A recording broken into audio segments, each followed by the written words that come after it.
가버나움에 가신 예수님 따라해. 가버나움에 가신 예수님. 예수님의 출생은 베들레헴이고 또 예수님이 애굽에 잠깐 내려갔다가 그리고 예수님이 성장하시는 곳은 나사렛이고 예수님이 사역을 시작하신 것은 가버나움이다. 예수님이 참 태어나셔서 여러 군데를 다녔어요. 태어나신 곳은 베들레헴, 또 잠깐 애굽에 내려갔다가 다시 또 나사렛 동네로 올라와서 공생애를 시작하시기 전까지 사시다가 예수님의 사역은 어디서부터 시작됐냐? 갈릴리 바다에 가면 가버나움이라고 하는 곳이 있어요. 지금도 가면 거기에 회당터가 있습니다. 예수님이 그 가버나움 회당에서 설교도 자주 하셨어요. 이사야 말씀을 펼쳐 놓으시고 이렇게 설교를 하셨습니다. 그래서 성지순례 가면은 곳곳에 예수님이 적어도 여기서 서서 설교를 하셨겠구나 그런 자리가 있어요. 이렇게 회당터가 그대로 있으니까 뭐 건물은 없지만 터는 그대로 있어요. 터를 뭐 없앨 수는 없으니까.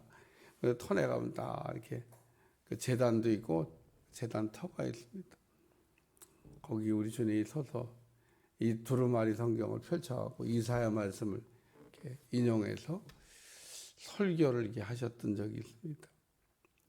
가버나움이란 동네를 반드시 가게 돼 있어요. 여기가 가버나움입니다. 갈릴리 그 해변을 중심으로 있는 도시 가버나움. 이 가버나움이라고 하는 동네는 그 미국으로 얘기하면 포틀랜드 정도 되는 곳입니다. 미국을 들어갔다 나갔다 할 때 모든 사람은 다 포틀랜드를 통해서 들어가고 포틀랜드를 통해서 나옵니다. 왜 그러냐? 나도 몰라. 자전 미국을 들어갈 때 무조건 포틀랜드로 들어가고요. 나올 때도 그리로 나와요. 그러니까 이 미국에 출입하는 그 관문이 포틀랜드입니다. 거기 다 미국 들어가면 거기 딱 내려서 거기서부터 이제 다른 데로 가는 거예요. 이렇게. 이스라엘 땅을 들어오는 관문이 어디냐? 그게 가버나움입니다. 가버나움. 그러니까 거기에 이제 모든 그게 이제 외국 사람들이 출입하는 곳이니까 거기는 이제 사람들이 들어오려면 그리 들어와야 돼요. 가버나움이라는 동네를 통해서 이렇게 이스라엘 들어왔다. 나갈 땐 또 어디로 그리로 나가야 됩니다. 그러니까 이게 가버나움이라고 하는 이 동네는 이렇게 뭐 사람들이 외국인들이 출입하는 곳이니까 다양한 사람들이 왔다 갔다 하지 않겠어요? 이스라엘 사람들만 이렇게 모여서 사는 조용한 동네가 아니에요. 거기는 그 수많은 외국인들이 이스라엘 땅을 밟으려면 거길 지나서 이스라엘 나갈 때도 또 그리 나가야 됩니다. 그래서 거기다가 다 가버나움에 나사렛 동네에 사시다가 나사렛은 어디에 있냐? 그 가버나움에서 조금 이렇게 옆으로 한참 이렇게 가다 보면 할렐루야 한참 가다 보면 뭐 거기 근처에 가나라고 하는 동네도 있고 가나를 조금 더 가면 나사렛 동네도 있고 다 그게 그 전체. 그러니까 가나도 갈릴리 중심에 있고 조금 더 가면 나사렛 동네도 있고 일단 그게 다 갈릴리 북쪽에 있는 도시들입니다. 그래서 나사렛, 가나, 가버나움 뭐 그래서 그런 도시들이 있는 곳인데 그 예수님이 지금 요한이라고 하는 사람이 잡혔다 그런 얘기를 듣고 갈릴리로 물러가셨다가 이게 뭐냐면 갈릴리에는 나사렛이 있다니까요. 자기가 이제 어린 시절 성장했던 그 나사렛 여기 나사렛을 떠나 이랬잖아요. 나사렛을 떠나 스불론과 납달리 지경에 있는 가버나움에 가서 사셨다. 이사했다는 거예요. 뭐 이사했다는데 뭐 이사가 뭘 중요해? 중요하니까 쓴 거예요. 중요하니까. 왜 그러면 나사렛 동네에 사시다가 그냥 거기서 편하게 사역을 하시지? 아니 왜 사시는 건 나사렛 동네인데 왜 가버나움에 가서 그러면은 사셨냐? 왜 이사를 하셨냐? 이사한 것도 그냥 이사한 게 아니고 이사야를 통하여 이렇게 예수님은 가버나움이라는 곳에서 사역을 하신다. 그리고 예언을 해놨기 때문에 그 예언된 대로 예수님이 하셔야 돼요. 그래야 메시아가 되는 거예요. 우리가 마태복음 읽으면서 예수님이 메시아냐 메시아가 아니냐, 만약에 예수님이 메시아라고 그러면 구약의 선지자들이 예언한 모든 예언이 하나도 빠짐없이 다 예수님에게서 이루어져야 돼요. 여러분 성경을 읽다 보면 제가 가끔 예수님 엊그저께 여기 유치부실에 이렇게 들어가서 이렇게 보니까 벽에다가 아이들이 이렇게 보기 좋더라고 예수님을 이렇게 붙여놨더라고요. 혹 어린애가 예수님 만나면 예수님 아닌데 예수님 이렇게 안 생기셨는데 이럴까봐 예수님 이거 아닌데 내가 이제 유초동부실에 가면 이렇게 벽에 정면 벽에다가 예수님 이렇게 그림을 오려가지고 저도 보면 아이들은 그렇게 생각하니까 아니에요. 예수님은 저렇게 생기셨다. 예수님 만났어? 아닌데 예수님 예수님 저렇게 안 생겼는데 매일 그 그림을 봤으니까 그림을 너무 보면요 진짜 만나면 못 알아봐. 여러분 예수님의 얼굴이 어떻게 생겼는지를 성경이 말하고 있는 것을 기억하고 있어야 돼요. 예수님은 나이가 한 30인데 나이가 한 60대신 분, 그러니까 나이가 굉장히 많이 드신, 그러니까 예수님은 30인데 아주 굉장히 노숙하셨나 봐. 한 60대 정도의 얼굴을 갖고 계셨다. 이게 젊은 사람이 이렇게 나이가 들었어, 이게 늙었어, 이렇게. 그러니까 예수님의 얼굴은 굉장히 만약에 30살 때 예수님 사역할 때 그 모습을, 예수님 얼굴은 나이가 굉장히 들은 얼굴이라는, 이렇게 사람이 이렇게 늙었어, 이렇게 30밖에 안 됐는데 이렇게 나이가 들었어. 나이가 든 거로 예언이 되어 있고 예수님 실제 얼굴도 나이가 드셔 보였고, 예수님은 30 정도면은 얼마나 30살 된 사람들 얼굴 한번 봐봐요. 아이고 인생의 전성기인 것 같아. 제일 여자든 남자든 막 이런 얼굴인데 여기 초등부실에 붙은 그 정도 얼굴이라니까 이렇게 그림이지만 어쨌든 굉장히 예쁘장하게 그려놨어요. 어린애들이 예수님은 저러시지. 아닌데 예수님 너무 할아버지다 이거. 할아버지인데 할아버지의 모습을 갖고 있는 게 예수님이에요. 여러분 그래서 혹 예수님을 꿈에라도 보고 싶고 만나면 왜 또 할아버지가 나타났냐. 예수님이 할아버지 모습을 하고 계셨다니까요. 그러니까 성경에 그렇게 예언되어 있고 실제로 예수님이 사역할 때 얼굴이 그랬어요. 그러니까 이런 내용을 모르면 예수님 왜 이렇게 늙어 보이시나. 아닌데 예수님 30이었다는데 이렇게. 오늘 여기도 이사야에 통하여 하신 말씀을 이루려 하심이라. 스불론 땅과 납달리 땅과 요단강 저편 해변길과 이방의 갈릴리여, 흑암에 앉은 백성이 큰 빛을 보았고 사망의 땅과 그늘에 앉은 자들이 빛이 비치었도다 하였느니라. 이거 이사야가 한 말이라는 거예요. 이사야 9장 1절과 2절 한번 찾습니다. 오늘 한번 찾아봐요. 이사야 9장 거기 그렇게 예언됐다니까 이게 이루어졌는지 보자 그런 얘기입니다. 이사야 9장 1절과 2절. 이사야가 정말 그렇게 예언을 했는지 다 같이 읽습니다. 이사야 9장 1, 2절 말씀 시작. 전에 고통받던 자들에게 흑암이 없었다. 옛적에는 여호와께서 스불론 땅과 납달리 땅이 멸시를 당하게 하셨더니 후에는 해변길과 요단 저편 이방 갈릴리를 영화롭게 하였느니라. 흑암에 행하던 백성이 큰 빛을 받고 사망의 그늘 땅에 거주하던 자에게 빛이 비추었도다. 아멘. 이사야가 이렇게 예언했는데 지금 미음이라고 써놓고 이사야 9장 1, 2절이라고 되어 있는 이 말씀은 마태가 이사야를 인용한 거다 그런 얘기입니다. 마태가 그냥 상상으로 창작한 말씀이 아니에요. 마태는 창작 안 합니다. 여러분 창작한 걸 소설이라고 그래요. 가끔 창작한 소설을 보고 그게 성경이라고 얘기해요. 여러분 책방 가봐야 요한계시록을 가지고 창작해서 쓴 소설이요. 한 추록은 갖다가 쌓을 수 있어요. 그렇게 많은 사람들이 요한계시록을 근거로 해서 창작, 소설을 썼어요. 그게 성경이냐? 성경 아니에요. 그냥 소설이에요, 소설. 설교는 왜 어렵냐? 설교는 창작하면 안 돼. 설교는 소설을 쓰면 안 돼. 설교는 소설이 아닙니다. 설교는 창작하면 안 됩니다.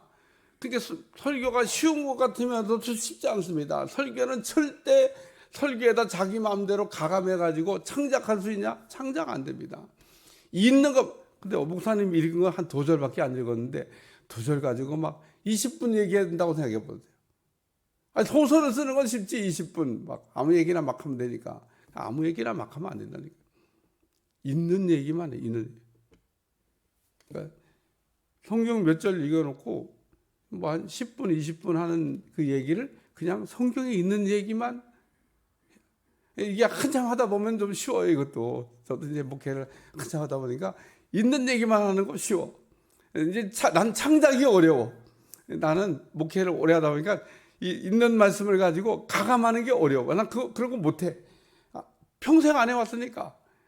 근데 이제 그렇게 가감하는 거를 하고 싶어 하고, 또 그런 짓거리라고 그래야지, 그런 못된 짓을 하는 인간들은 그게 이제 이단의 교주가 되는 겁니다. 성경 말씀을 이렇게 우리가 이게 읽다 보면 자꾸 가감하고 싶은, 자기 생각을 집어넣고 창작해서 소설을 하고 싶은 충동이 우리에게 와요. 그 누가 집어넣냐? 마귀가 집어넣는 거예요.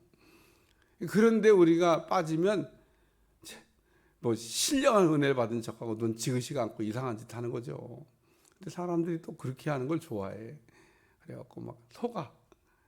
참 보면 속이는 사람이나 속는 사람이나 뭐 거기서 거기지 뭐. 여러분, 왜 속이는 사람보다 속임을 당하는 사람이 나쁘냐?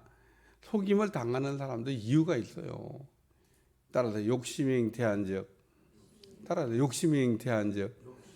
죄를 낳고 죄가 장성한즉 사망을 낳느니라. 모든 죄의 근원은 욕심에서부터 시작됩니다. 그러니까 우리가 속는 사람은 다 욕심 때문에 속는 거예요. 돈을 잔뜩 빌려간 사람이 어떻게 하고 돈 빌려가요? 그냥 돈 빌려달라고 그래요? 이자를 막 엄청 준다고 그래요. 막 100만 원 내면은 이자를 막 10만 원씩 준다고 그래. 그러니까 막 눈이 막, 어머, 100만 원 투자하면 막 다달이 10만 원씩 줘. 10달만 하면 본전 먹겠네. 장로님, 10달만 하면 본전 먹겠네. 이게 뭐예요? 욕심이에요, 욕심. 그게 정상적인 이율이 아니잖아요. 근데 그런 말에 또 속아요. 빌려줍니다. 이제 떼이는 거지 뭐. 그래야 빌려주지 뭐. 달콤한 말. 우리가 그걸 달러 이자라고, 달러. 근데 그런 말에 막 빌려서 1억도 빌려주고 막 10억도 빌려주고, 10억 빌려주면 그냥 한 달에 1억씩 준대 그냥. 그러면은 그리고 막 선 떼주고 10억 빌려가면서 1억 탁 떼서 줘. 1억 딱 떼서 줘. 그러니까 막 1억 벌었다고 생각해. 막 10억을 지금 잃어버린 생각 안 하고 1억을 벌었다. 다음 달에 또 1억이 들어오겠다. 막 이런데 들어오긴 뭘 들어와. 9억 갖고 날른 거지. 그러니까 9억을 잃어버린 생각을 안 하고 1억을 벌었다고 돼. 자기 돈 자기가 받아놓고 막 좋아요. 막 1억을 벌었다고. 제가 한 말이 아닌 것 같아요. 진짜 그렇게 합니다. 이런 얘기 해줘도 에이, 목사님 그렇게 속는 사람이 어디 있어요? 다 그렇게 속아요. 이걸 뭐라 하면 욕심이 잉태한즉 죄를 낳고 죄가 장성한즉 사망을 낳는다. 그러니까 오늘 하나님의 말씀을 가감해가지고, 가감할 수 없는 건데 창작하고 소설을 탁 써서 읽으라 그러면 이단들은 책도 잘 써. 막 그 읽으면 은혜가 된다. 어머, 이렇게 그냥, 어머, 은혜가 된다. 막. 창작과 소설이라니까요. 여러분, 소설가들이 써놓은 소설 읽으면서 막 은혜되지 않습니까? 막 눈을 펑펑 하고.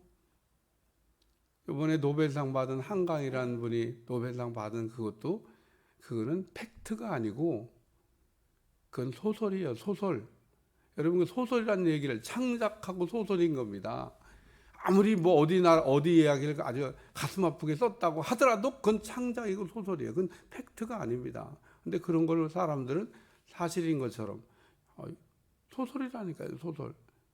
소설로 노벨상을 받은 거지. 그게 무슨 어디에 아픈 사건을 실제로 써서 그 다큐멘터리 드라마가 아니에요, 그게. 이거 구별을 못해, 구별을. 다큐멘터리입니까, 그게? 다큐멘터리면 가감하면 안 되지. 그대로 해야지. 소설이라니까, 소설. 여러분, 소설과 자꾸 다큐멘터리를 착각하면 안 돼요. 다큐는 가감하면 안 돼. 그건 역사적인 사실을 이렇게. 그런 게 다큐멘터리. 그거는 가감하면 안 돼. 그대로 있는 그대로. 오늘 여기 말씀에 아주 중요한 거는 예언이 성취됐다. 이런 말씀이에요. 따라 예언이 성취됐다. 누구 예언이? 이사야가. 이거는 예수님 오시기 700년 전에 한 예언이에요. 예수님도 오시기 전에 이사야가 예언을 많이 했습니다. 오늘 우리 마태복음 읽으면서 이사야 예언이 계속 등장하잖아요. 이사야가 이렇게 예수님에 대해서 예언을 많이 했어요. 근데 그게 하나도 반이 없이 다 이루어졌습니다. 그래서 진짜 선지자야. 대선지자. 우리 뭐 예언 하나만 하고 마저도 막 우와 그럴 텐데 세상에 이분은 뭐 조그만 게 아니에요. 뭐 와서 보고 쓴 것 같아 그냥. 이사야는 예수님 당시에 이 이사야가 와가지고 보고 쓰신 것 같아. 아무래도. 왜냐하면 이게 보지 않고는 이렇게 쓸 수가 없는데. 예수님 나사렛 동네 가버나움에 사실 걸 어떻게 알았어? 이는 선지자 이사야를 통하여 하신 말씀을 이루려 하심이라. 그래서 마태복음을 읽어 나가면서 중요한 거는 마태는 예수님이 그리스도가 되신다. 예수님이 이 땅에 구원자로 오셨다라고 하는 것을 구약의 선지자들의 예언이 성취됐다고 하는 걸 가지고 유대인들에게 반증했다는 겁니다. 왜? 이렇게 해줘도 못 믿겠냐는 거예요. 예수님이 그리스도라고 하는 게. 근데 유대인들은 믿었을까요? 안 믿었을까요? 안 믿어.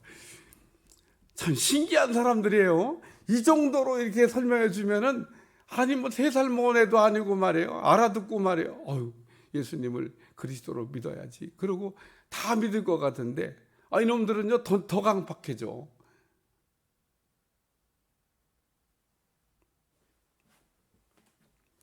두 번째 말씀은 그 잡혔음을 들으시고란 말씀이에요. 예수께서 요한이 잡혔음을 들으시고 예수님이 이제 내가 일할 때가 됐구나. 그리고 우리 주님이 이제 가버나움으로 이사하시고 사역을 준비하시는 겁니다. 하나님은 어떤 분이냐? 하나님은 정말 질서의 하나님입니다. 천지를 창조할 때부터 그러셨지만 우리 하나님은 무질서하지 않습니다. 이게 마귀 역사냐 하나님의 역사냐, 질서가 있냐 질서가 없냐, 그냥 시장 바닥도 아니고 막 아수라장 같은 어떤 일들이 벌어지면 여기 마귀가 역사하고 있구나, 이 하나님의 역사가 아니구나, 이렇게 이해하시면 간단해요. 모든 하나님의 역사는 아주 질서가 정연합니다. 예언을 하더라도 예언이 정말 하나님으로부터 시작된 예언이라고 그러면 예언을 누가 하잖아요. 근데 다른 예언이 딱 시작돼. 그럼 이 먼저 하던 사람이 예언을 중단해야 돼. 근데 막 먼저 하던 사람들 예언을 막 계속하고 있고 나중에 한 사람도 막 계속하고 있고, 요건 마귀 역사야. 왜 그러냐? 같은 성령 안에서 지금 예언이 되고 있는데 예언한 사람이 둘인데 이 사람이 막 예언하다가 이쪽이 예언을 하면 이게 중단해야지. 어떻게 이쪽도 예언을 하고 이쪽도 예언하고 막 둘이 막 서로 막 경합하듯이 막 소리를 높여가면서 막 이렇게 한다고 그래봐요. 여러분 그냥 생각해봐도 저건 마귀 역사네. 그래서 고린도서에 예언을 순차적으로 하라고. 예언이 딱 되면 한 사람 중단해야 돼. 우리가 가끔 이렇게 돌림 기도라고 하는 걸 하지 않습니까? 우리 이렇게 기도가 끝나면 이어서 기도, 이런 기도 한번 해보겠습니다. 내가 기도 계속 해야지 뭐 누가 기도 그냥 경합적으로. 근데 누가 막 기도를 막 하다 딱 누가 이으면 앞에 한 사람이 끊어져야 되는 거예요. 근데 뭘 끊어? 나도 하고 싶은 거 끝까지 나 아직 기도 안 끝났는데. 그게 아닙니다. 그건 성령의 역사가 아니에요. 성령의 역사는 아주, 그러니까 예수님께서 가버나움으로 가신 이유는 이제 내가 곧 사역할 때가 돼. 왜? 요한이 사역이 이제 마무리되고 있으니까. 요한은 사역을 요한이 잡혔다는 얘기는 이제 요한의 사역은 거기까지라는 걸 우리 주님이 아셨던 겁니다. 그래서 우리 주님이 이제 요한이 잡혔다는 얘기를 듣고 내가 또 이제 드디어 이제 나가서 일을 할 때가 됐구나라는 얘기를 이제 생각하신 거죠. 그리고 세 번째 말씀은 큰 빛을 받고 사망의 땅과 그늘에 앉은 자들에게 빛이 비추었도다. 그러면서 여기 스불론 땅과 납달리 땅과 요단강 저편 해변길과 이방의 갈릴리와 흑암에 앉은 백성이 큰 빛을 받고 어둠에서 빛이 비쳤다. 빛이 비출 거다. 그러면서 빛 대신 우리 주님이 나사렛 동네에서 찬란한 빛을 발하셨다는 겁니다. 가버나움에서.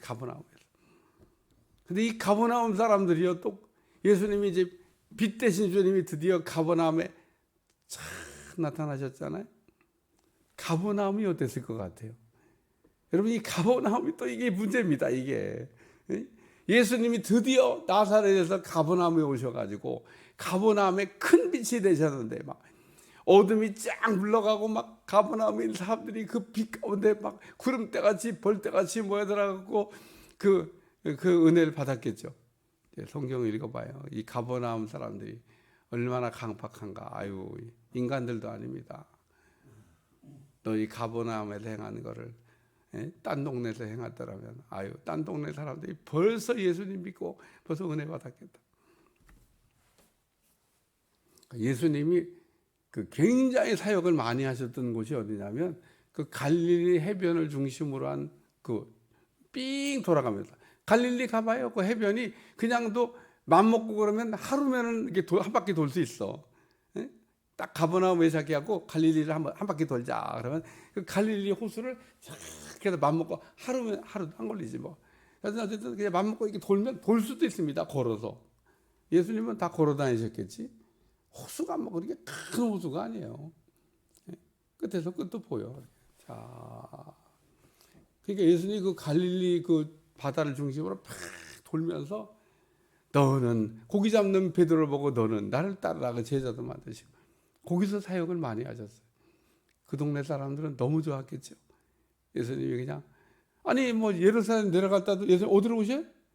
가버나움으로 오셨겠지. 거기 이제 사시는 곳이. 예수님이 뭐 사마리아 갔다가 어디로 오셔? 가버나움 오셨겠지. 예수님이 거기가 베이스 거기다가 딱 사역 지휘를 쳤으니까 항상 나갔다가는 글로 오신다니까요. 그 동네 사람들은 얼마나 좋겠어. 예수님이 가버나움에다가 딱 베이스를 쳤으니까 그냥 좋겠다. 생각만 해도 얼마나 좋았을까. 뭘 좋아해요. 성경을 읽으면서 관심 있게 이 가버나움이 어떤 동네였는지를 살펴보는 것도 은혜가 되겠습니다. 왜? 예수님의 그 사역의 그 중심이 가버나움에 있었으니까 이 가버나움이 도대체 그러면 얼마나 은혜를 받았을까? 오늘 우리의 모습이기도 합니다. 오늘 예언이 이렇게 성취된 내용을 이렇게 다루어 본 겁니다. 기도하겠습니다. 하나님, 예수님은 1.1핵도 어기지 아니하고 구약의 선지자를 통하 예언한 대로 일을 하시고 예언을 성취하심을 감사드리고 예수님이 참 메시아 그리스도가 되심을 의심하지 않고 믿는 우리가 되게 도와주시고 예수님을 통하여 구원의 놀라운 역사를 이루어지게 하여 주옵소서. 예수님의 이름으로 기도합니다.